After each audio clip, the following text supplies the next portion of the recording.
तो HBO ने the night of a seven kingdom का पहला एपिसोड ड्रॉप कर दिया, जो कि GOT की एक प्रीक्वल सीरीज है। तो आइए सबसे पहले इसकी टाइमलाइन को समझ लेते हैं। हाउस ऑफ द ड्रैगन के इवेंट 131 AC में हुए, तो वहीं गेम ऑफ थ्रोन्स के 298 AC, और यह सीरीज इन दोनों के बीच में यानी 209 AC में सेट है। टारगेरियन ने 300 साल पहले ड्रैगन के साथ मिलकर वेस्टरोस को जीत लिया, जिसके बाद बना आयरन थ्रोन और वे लोग पावर में आ गए। पर जब टारगेरियन आपस में लड़े तो ड्रैगन्स ने एक दूसरे को खत्म कर दिया और उनकी ताकत लगभग अपने अंत पर आ गई, जिससे लोगों का विश्वास भी डगमगा गया। किंग एओन 4 ने अपने बास्टर्ड बेटे ब्लैकफायर को राजा बना दिया, पर उसकी और टारगेरियन के बीच पर लड़ाई हो गई, जिसका नतीजा था एक बड़ी सिविल वॉर। अब यह लड़ाई ब्लैकफायर तो हार जाता है, पर उसे मानने वाले अभी भी छिपे और जिंदा होते हैं। और इसी समय के बाद हमारी इस सीरीज की कहानी की शुरुआत होती है। हम सीरीज के मेन कैरेक्टर सर डंकन दी टॉल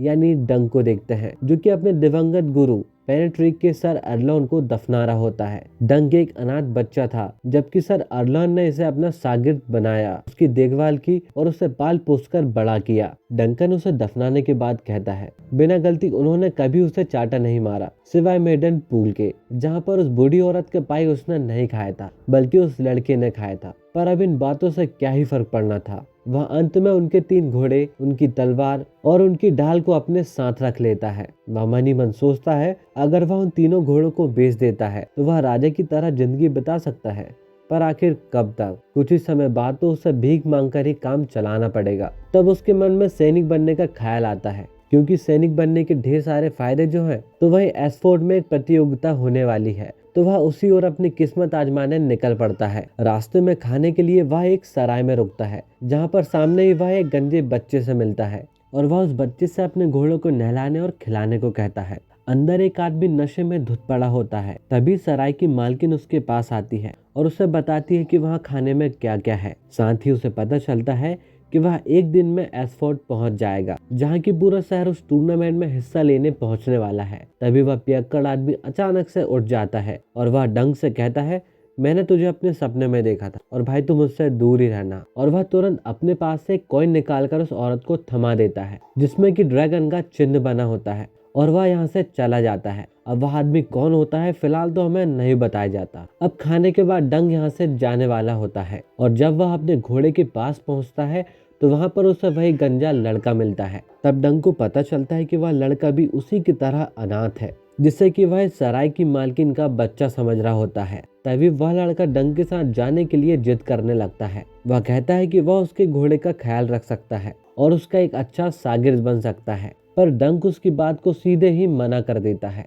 और उसे काम के बदले एक सिक्का थमा देता है। पर वह लड़का उस सिक्के को नहीं उठाता, क्योंकि उसे सिक्का नहीं बल्कि इस जगह से आजादी चाहिए थी। डंक अब अपने रास्ते निकल पड़ता है और उसके चेहरे से हम समझ पाते हैं कि वह चाहता था कि वह लड़का किसी अच्छे योद्धा का शागिर्द बने, ना कि किसी डरे और हारे हुए आदमी का। अगली सुबह डंक अपनी मंजिल तक पहुंच जाता है और वह मिलता है उस टूर्नामेंट के मास्टर प्लमर से और वह उससे इस टूर्नामेंट में हिस्सा लेने की बात करता है। पर प्लमर कहता है, यह कोई बकवास प्रतियोगिता नहीं जहाँ की कोई भी आकर हिस्सा ले सके। इसके लिए तुम्हारे पास घोड़ा होना चाहिए, अच्छा खासा पैसा होना चाहिए और अच्छी खासी किस्मत भी। पर डंक का हुलिया किसी सैनिक की तरह तो बिल्कुल नहीं था, वह किसी किसान की तरह दिख रहा था। इसी कारण प्लमर उसकी बात को सीधे से नकार देता है, क्योंकि इसमें शाही परिवार के लोग भी हिस्सा लेने आने वाले हैं, तो इसमें डंक का एक सोल्जर होना तो अनिवार्य था। तब वह उसे बताता है कि उसे पैट्रिक के सर आर्लिन ने ट्रेन किया था और मरने से पहले वे उसे एक सोल्जर की उपाधि भी दे चुके थे।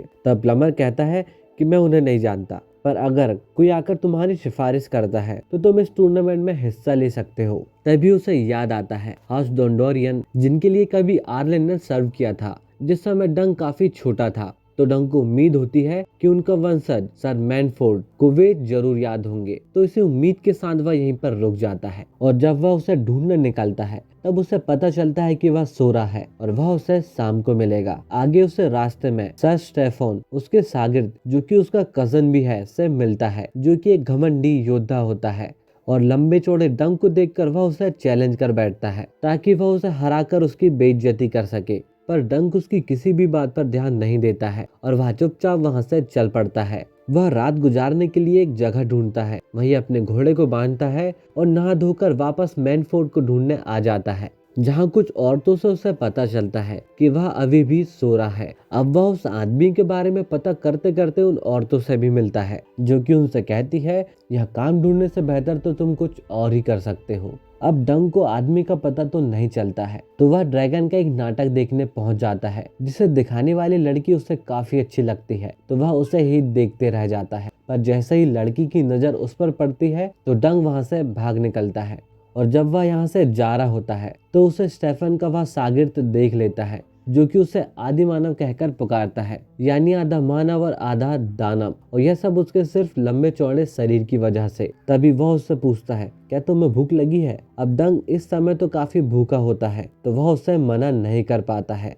और वह उसके साथ लियोनल बेर्थोन के एक दावत में पहुंच जाता है। तभी हम न्यूलन को देखते हैं, जो कि चल रही दावत को अचानक से ही बीच में रुकवा देता है, और वह सभी से भाले के होने वाले खेल की काफी तारीफ करता है और सभी के सामने 100 सिक्कों का इनाम रखते हुए कहता है, जो भी कल उस गेम में उसकी ढाल को गिरा देगा उसे यह इनाम में दिया जाएगा। और वह दावत फिर से शुरू हो जाती है। अब डंग तो इस दावत के जम के मजे ले रहा होता है, तभी न्यूलन की नजर उस पर पड़ जाती है और वह उसे अपने पास बुलाता है, और उसके पास आते ही वह उससे सवाल करता है, तुमने आज से पहले कभी चेहरे पर मार खाई है? वैसे लंबे लोग चेहरे पर ज्यादा मार खाते हैं, शायद इसीलिए तुम ऐसे झुके रहते हो ताकि तुम्हें ज्यादा मार न पड़े। अब अचानक से पूछे हुए सवालों के कारण डंग थोड़ा घबरा सा जाता है।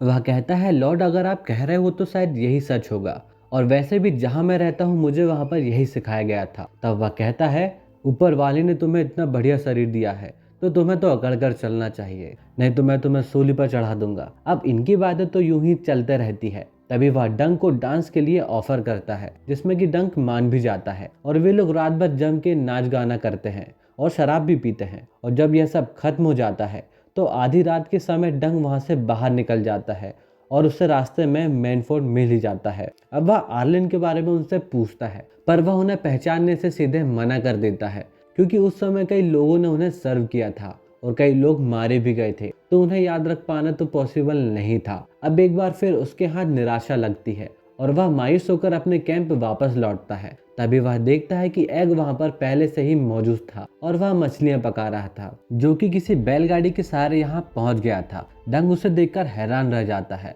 और साथ ही नाराज भी होता है। उसे यहाँ से वापस जाने को कहता है, पर एग यहाँ से वापस जाने के लिए नहीं आया था। तब थक हार कर डंग उसे अपना शागिर्द बनाने को मान जाता है, पर बदले में उसे डंग की सारी बात माननी होगी। वहीं उसे डंग के साथ अच्छा कपड़ा और खाना मिलेगा। यही हमारी सीरीज का सेकंड मेन कैरेक्टर है और यह एपिसोड भी यहीं खत्म हो जाता है।